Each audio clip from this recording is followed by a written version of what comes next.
Super M. Thanks to UXSA for giving us the opportunity to present today, and for you, our listeners, for making the time to be present.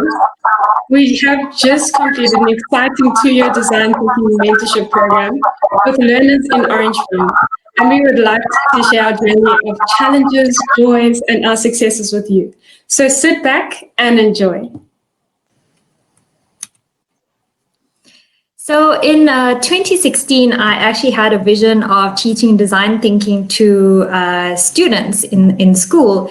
And my mission was just about how to empower the youth to have the skills that are necessary for the fourth industrial revolution, skills such as problem solving, entrepreneurship, and creativity. But at the time when I had this vision, I had no idea how this would actually be possible because I had no contact with schools and the necessary infrastructure. And then, as fate would have it, I actually joined the CSI team at Discovery, and only to discover that they had a partnership with a high school called Aha Tuto in Orange Farm. And basically, this particular school was the only school that actually taught computer studies, science, and math subjects to learners.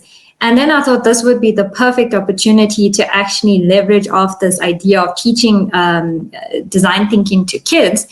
And then I contemplated whether it would be a good idea to teach the younger kids versus the older kids. And then I thought, well, with the younger kids, I had no idea of how to interact with little kids or work with them. And I thought that would just be a recipe for disaster. And then I thought I'd rather take a more risk-averse approach to the strategy. And so then I decided it would be better to actually teach the young adults, which were around like 15 to 16 years of age. So at this point in time, I actually put together a proposal, which I submitted to the Gauteng Department of Education, just explaining my concept of what design thinking was about and how I believe we could teach it to the learners. But broader than that, I also wanted to run a mentorship program with those very same learners, just so that we could practically support them in solving a challenge. And in my mind, I thought it wasn't really sustainable to actually continue teaching learners at a smaller scale. So I just thought that running a mentorship program with solving a particular challenge would be an excellent case study to showcase to the Department of Education, so that they could see the value of introducing it into the schooling system, which I believe would have like a broader impact within South Africa as a whole. So what we're going to do today is actually go through our version of the case study and actually what happened once the journey started to unfold. So why Orange Farm? I actually had never heard of Orange Farm before I joined the Discovery CSI committee. And I was shocked to find out that actually it's the most populated informal settlement in South Africa. And I personally am just familiar, with Alexandra and Soweto, etc. But definitely Orange Farm didn't stand out. But actually, it has some of the worst statistics in South Africa in terms of 50% of people that have no income, and 62% earns less than 1,500 a month. So I just could not believe how people could be facing these challenges. And then I thought further around what challenge we could pose to the learners. And it made a lot of sense because the community is currently facing poverty, malnutrition, and unemployment. It made a lot of sense that we had a challenge, such as, for example, how would they grow fruits and vegetables in their communities or homes in a sustainable way. So this is what we put together in our plan of actually challenging the kids. And in doing so, we were hoping that they would then impart this knowledge and empower the rest of the community. So we started off the official journey in 2018. And because of time constraints, we decided to bring the learners into Discovery, and it was 60 of them. And we only had a day, basically, to teach them design thinking and to practically give them examples of how to apply design thinking. So you can imagine that this was just a huge challenge in our opinion of how do we do this? I mean, it was a logistic challenge. And it also was quite time consuming for us to put together the material that was required to actually teach them. And of course, we were quite afraid because we've never taught learners before and had no idea what was actually going to happen. But having said that, we actually have a video to showcase to you of what happened on that day itself. And we had 10 volunteers from the user experience and design team that volunteered to help us out on that day. And this video that I'm now going to show you is going to depict to you exactly what we taught them in that day, which laid the foundation for problem solving. And it helped cement how we were going to run the mentorship program further down the line. So I do apologize. We actually had technical issues playing the video through the presentation. So I uploaded the videos to YouTube. And however, we still have sound issues. It's not very clear playing through remotely. So please bear with us. And I think Magdalene would have posted the links to the videos in the chat group. So you're welcome to actually open it on your side to have a look at the sound behind it. So I'm just going to switch over to the video quickly.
Okay, hope you enjoyed that video.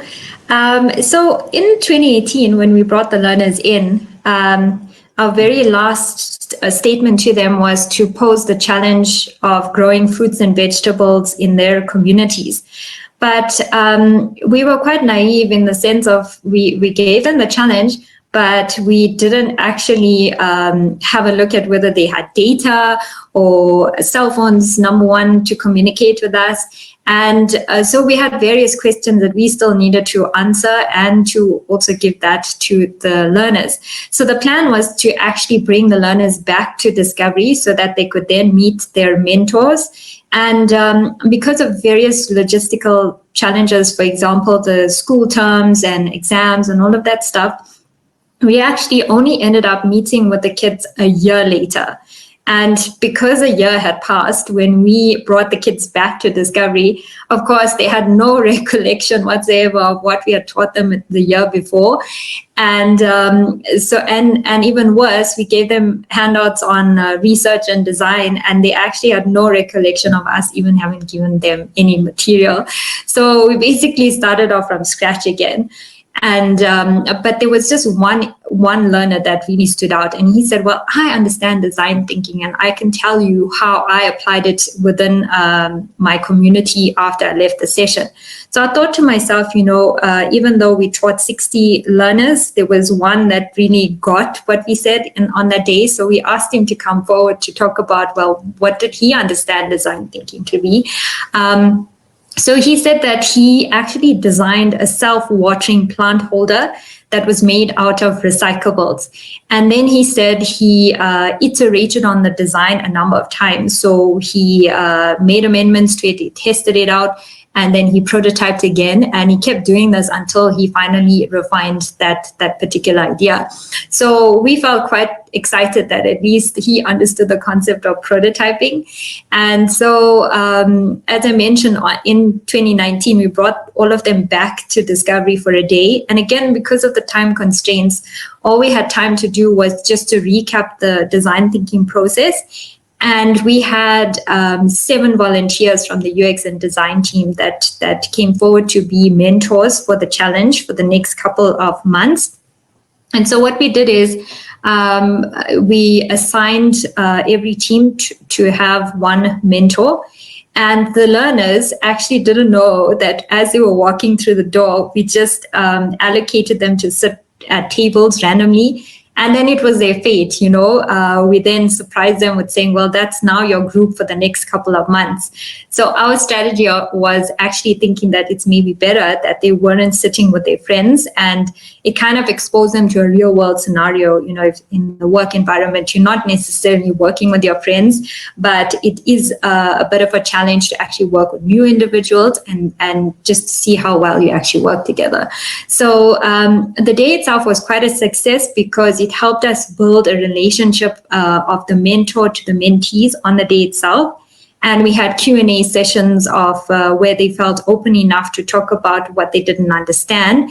And so they left the session feeling quite confident to actually start the challenge of growing fruits and vegetables in their communities.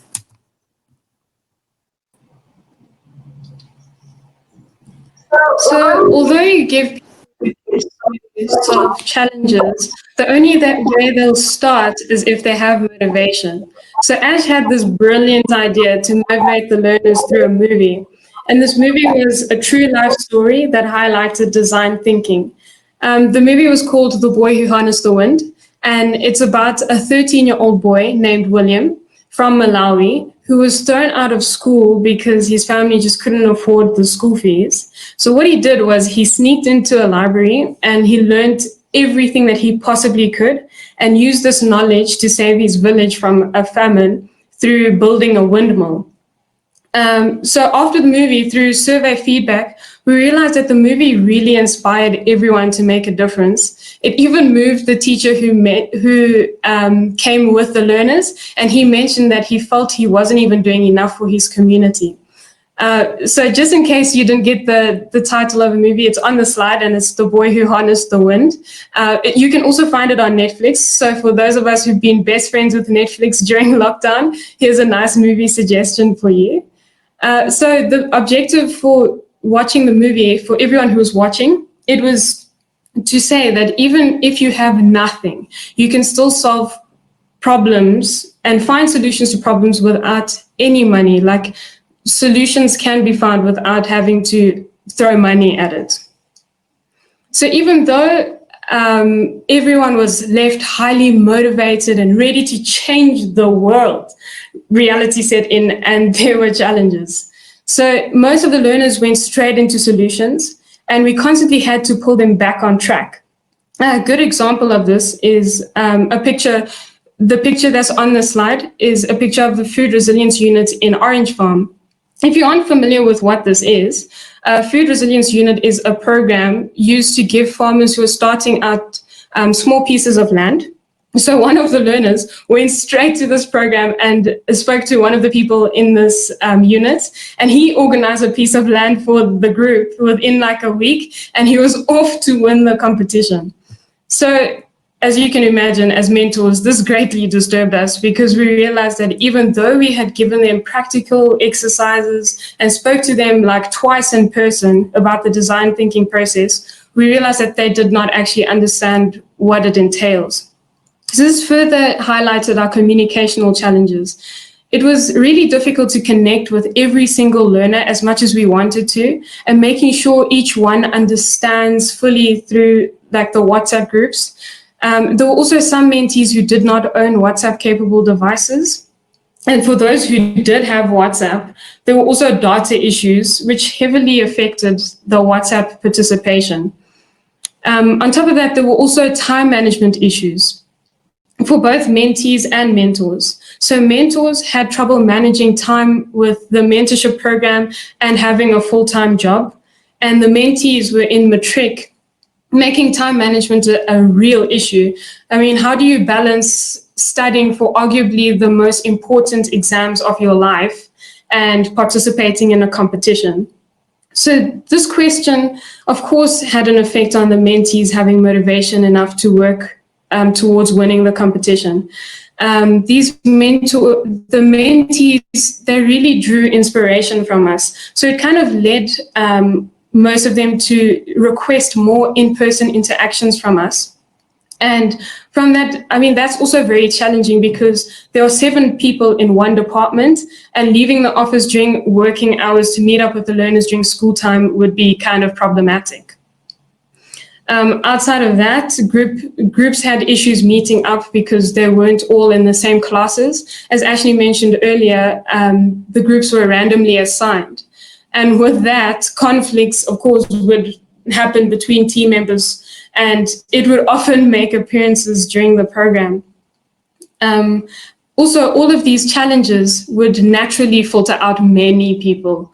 We went from 55 learners who were participating to 12 by December of the same year. But nevertheless, with our 4 remaining groups, we were excited to see that these 12 on the day of the final for judging the competition in Orange Farm. But, you know, we're still on the challenges side, so let me tell you, everything that could possibly go wrong on the day of the final judging completely went wrong. So the morning of the final judging day, the organizer of the whole event was like stuck in 2 hours of traffic. And when we finally got to like everyone being around and being able to now all travel to Orange Farm, the bus on the way there broke down with a burst tire. So I'm sure you're wondering, I would be if I was in your position, how on earth were we able to move past all of these challenges? So we've got a slide for you for solutions. So us as mentors, we tried our best to contact the members of our groups as much as possible, whether it was most of the members of the group or at least one person who could represent their group and kind of pass on the message to the rest of the mentees. This especially helped with the learners who did not have WhatsApp. Contacting these mentees as mentors, it really helped us to be able to connect with them better and to kind of be on the mentees level and to understand the issues and the problems that they may have been facing. Also, Discovery was able to assist AHA Tutor with the data issues that they had with with maybe connecting to WhatsApp and being able to participate by donating a Wi-Fi router to the school, and the learners were able to connect to the Wi-Fi and participate more on WhatsApp, which helped so much with our contact between them. We also tried our best as mentors to spend quality time with the learners. As I mentioned, they really wanted more in-person communication between us. So as you can see in the photo, we had lunch with them on the roof one day, and we also visited the school later on and shared treats, and we had like a great time with each other.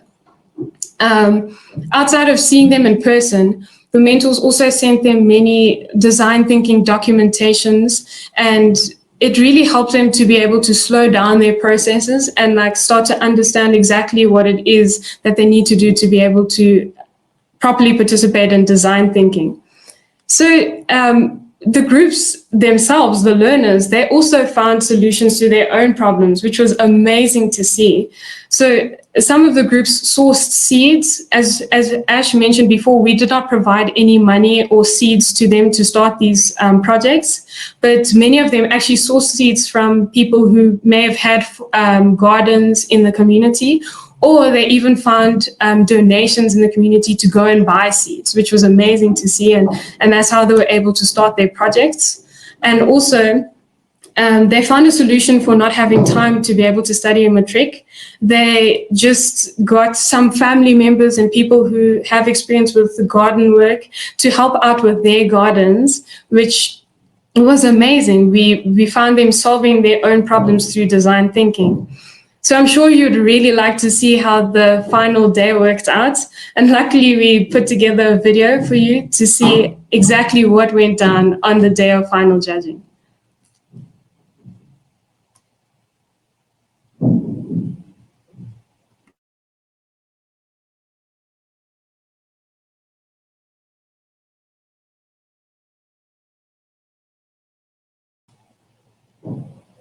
Ash, just unmute yourself so we can hear the video.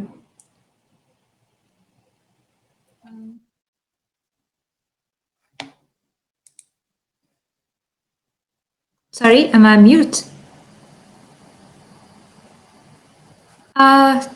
Not really. Okay. Oh, we can hear you now. It's cool. Okay.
I'm sure you can see how happy we are every time we view this video.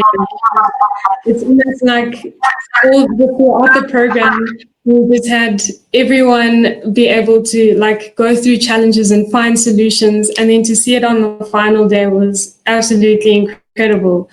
But we would hope that the design thinking kind of like remained in their hearts and minds and helped them to be able to solve problems in their communities further than the competition. It was kind of abstract for us. We didn't know. We couldn't ask them. Of course, they'd just say, yes, ma'am, it's working out. But luckily, the boy who you can see in this slide, his name is Bongani, and he reached out to us not too long ago.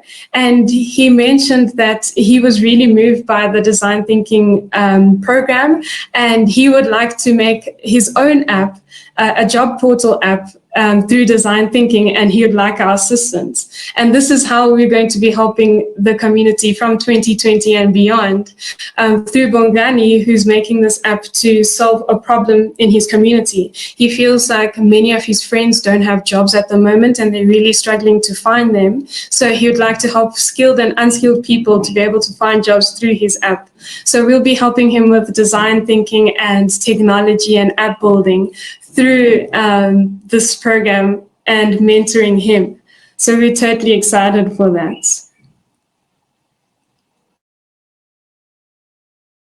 And Maggie is taking over from me to be the lead on the mentorship program. So I'm super excited. And I just think that there's going to be even greater things that we're going to achieve with her being in the lead.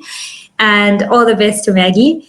And before we end off today, I actually heard on the radio the other day a very disturbing statistic. They actually mentioned that as at today, we have 7 million unemployed individuals in South Africa. And that is actually 30% of our population. And what they did mention is that this statistic is due to rise exponentially in the next couple of months because of the impact of COVID on our economy. So it just left me feeling really unsettled after hearing this statistic. And it's something for us to ponder and to think about. And what I challenge you today is, how can you be the change that you want to see in the world? How can you use what we've shared with you today to transform your communities, your work environment, or South Africa as a whole in order to solve one of the biggest problems that are facing us today? So thank you.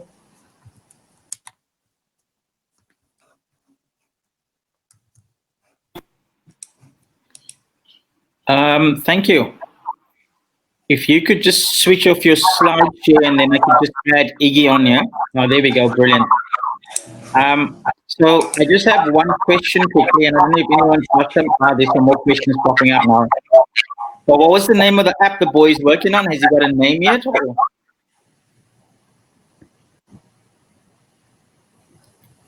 No, he hasn't. Not yet.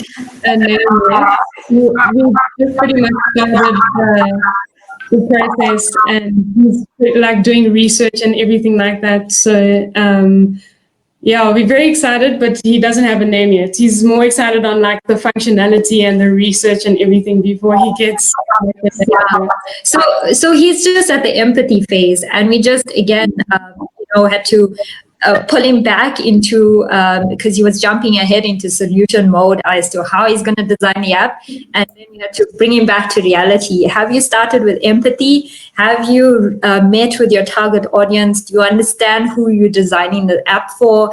And then so he's currently in that phase now, trying to define what that looks like, and also to look at the competitors that are out there in the market, because we did say, well, if you do want to design this app, it needs to be a differentiator, if it's going to be a startup app, for example.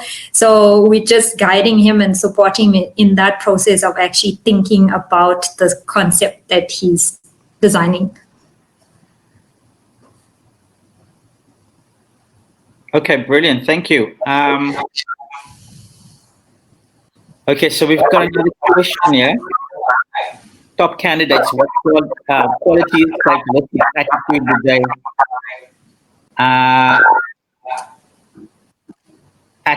did they have that made them better than the rest?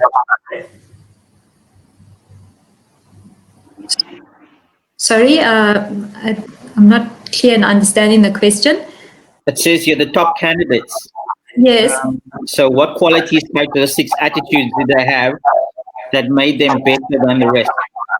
Oh, so those particular individuals, are you referring to the 60 learners that we mentored? Yeah, correct. Oh, okay. So they actually reached out, and as I mentioned, we only engaged with one particular high school, which was Tuto High School, and they just basically collated the top performers in that year, the 15 to 16-year-old bracket, which was grade 11 at the time, and then they brought them in because we logistically could only transport 60 kids in one bus and also accommodate them at the auditorium. So that is why we limited the number to 60. But I do feel broader than that. We have to think of a different strategy of getting the kids selected into the program, because I feel that there is quite a difference in terms of the schooling system kind of pushing students that are academically focused into other programs, when I do believe that design thinking, for example, encourages people who are entrepreneurial, and they might not necessarily be the best academic students. So I do believe that that could be something that needs to be readdressed, which is why I feel it should be cemented in the schooling system at grassroots level. And again, this is just my grand thinking of how it could actually work, is that if it is in the schooling system, if you as a child feel that you are someone that naturally thinks about businesses and running businesses, perhaps you could choose a stream or a subject that is focused on entrepreneurship, for example, and design thinking could be one of the supporting modules in that particular stream. So by the time you actually finish school, you could have actually designed and developed an idea of a business, whether it's a service, whether it's an app or a website, for example. So when you do leave school, you don't necessarily have to be pushed into the system of studying and finding a job, especially knowing that there's a job scarcity problem at the moment. And facing all of those challenges, you can leave school with the hope of saying, well, I can possibly run my own business and have the skills to do it. But again, this is why I felt like this case study could help the government understand the value of design thinking and potentially help, introduce it into the system. Yeah, no, I can totally relate to that. I think that you hit on a couple of good points there. I know at my younger son's school, they part of the course that they do is sustainable farming, and for kids from the age of 6 all the way through to 12 years old are learning that. I think that's the foundation that we need at this moment in time. But I don't think it's every school that has the resources to be able to teach kids about sustainable farming, to be honest with you. So that's my 2 cents worth. I think here's another question that just popped up quickly. And this comes from Marlon James. And he just wanted to, how can we get involved in projects like this? Yeah, so this is something that we ran through Discovery CSI. And I feel that this should be a case study for you to actually use it and apply it in your own context. I mean, you could run your own project in your own community or start your own group of people to teach design thinking. And I feel like it needs to scale up because obviously it needs a lot of people doing the same thing to impact at a larger scale. We just need to be creative in applying this in whichever context we feel would make sense.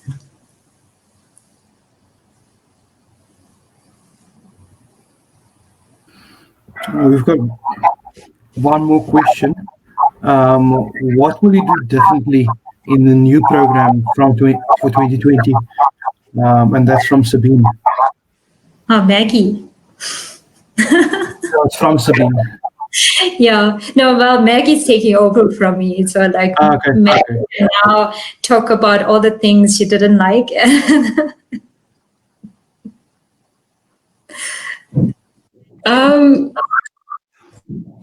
So what we've been thinking about is really like skilling the learners with more skills that could help them develop design thinking into a more of a useful type of business case. So Ash has been incredible with trying to get more developers involved who could maybe mentor the children to be able to code skills, to get coding skills.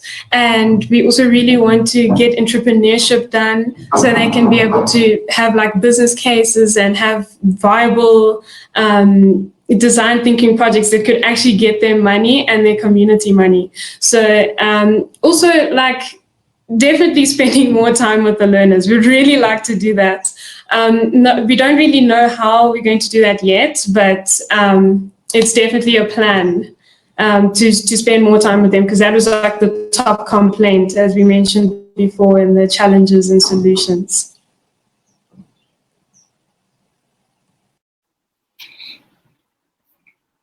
Just to add something on there, I don't know if you can hear me. The person that asked that question is Sabine. Sabine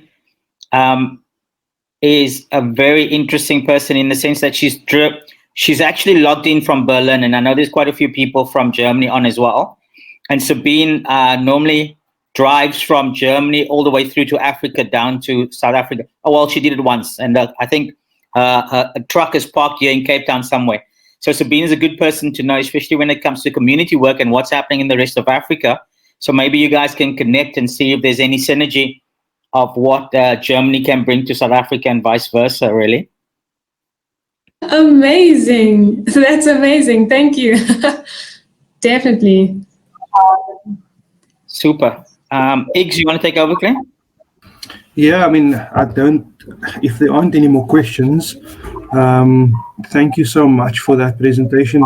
So, I mean, at the beginning of your presentation, I was listening. It was awesome. I mean, just hearing the story and hearing that story grow. And I think what was awesome was the guidance that you provided. That stood out for me personally. So thank you, Maggie. Thank you, Ashnee, for an awesome talk. Guys, to everyone that's listening, if you have any more questions, please reach out to Ashnee and Magdalene. Their contact information is on the site, but I'll paste it again in the chat if you have any questions about it or how to get involved and so on and so on. But thank you, everybody. We're going to break now for a lunch break, body break, a quick yoga stretch break, and then we'll start again just after 12:30, with the next speaker being Verima Henry. So thank you, everybody. Thank you again, Ashnee and Maggie. Enjoy the break. We'll see you soon. Thanks, everyone.